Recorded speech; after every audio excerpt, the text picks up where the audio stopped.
তোমাদের কথা আমি কি বলবো, আমার নিজেরই তো দোকানপাট সব ভোট করে আমি সমস্ত টাকা ওর হাতে তুলে দিছি। আর তোমার বিষয়টা তো আমি শেষ একদম।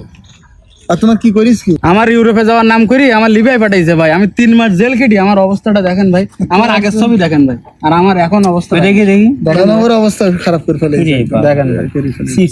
এখন শুনলাম ও 6 মাস বাড়ি ছিল না, ও এখন বাড়িয়েছে, আর বাড়ি তো হাঁকাইছে আলিশান। তো চলো তাহলে ধরি ওর ভাই, এক্ষুনি চলেন। ধর তক্তা মার ফেরে।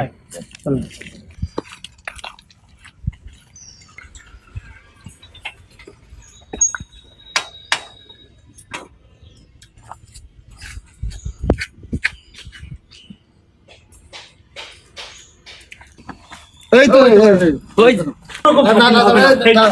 ও হ্যাঁ, আমি তোদের ওখানে যাচ্ছিলাম, আমি তোদের সব করে ভিসা কমপ্লিট, ওটা ঠিক হয়ে গেছে। ফাঁকা জায়গায় ফাঁকা জায়গায় চল চল চল।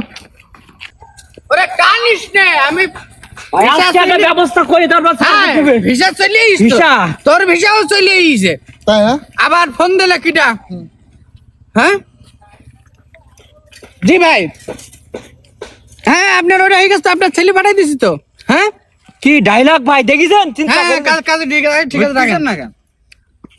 হ্যাঁ আমার অবস্থা বল, তোরটা কমপ্লিট তো, তোদের সবার ভিসা চলে শুধু টাকা কটা দিবি তোকে। আবার টাকা দিতে হবে? টাকা না দিলে কাজ হয়? আর এর বিষয় ও তুই বাড়ি কেন? আমার ভাতাবাজি বাদ দাও, তুমি টাকা দাও। টাকা দাও, সবার টাকা ফেরত দিবে আজকে ভাই। গরিবের রক্ত না, না। চুষে খেয়ে কি করিস দেখেন। তোরা যা করতেছিস একটারও তোকে তো বিদেশ যাওয়া হবে না তো। হ্যাঁ একটারও নিয়ে যাবো না তো। দিতে হবে না মানে?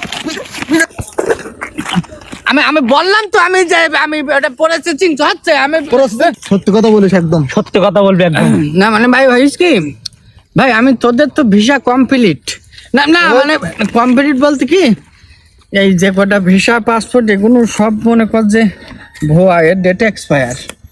হ্যাঁ একদম সত্য কথা বল, আমি- নাইতো ভাই আজকে ওর এই আইনি আশ্রয় দেবেন। এমনি থানা আছে দেবো, মানে সত্য কথা বল। মানে এইভাবে আমি তোরা দালালের মাধ্যমে এইভাবে যাইসনি, বিদেশে যাওয়ার চেষ্টা করিসনি।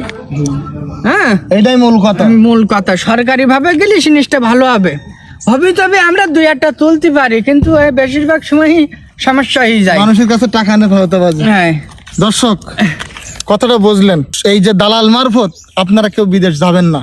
আমাদের প্রবাসী ভাইরা অনেক কষ্ট করে, অনেক কষ্ট আরে দালালদের মাধ্যমে গিয়ে তারা বিপদে পড়ে। অবশ্যই। আপনারা সরকারি ভাবে যাবেন, এর ব্যবস্থাটা আমরা থানায় গিয়ে করবো। তোদের টাকা দিয়ে দাও।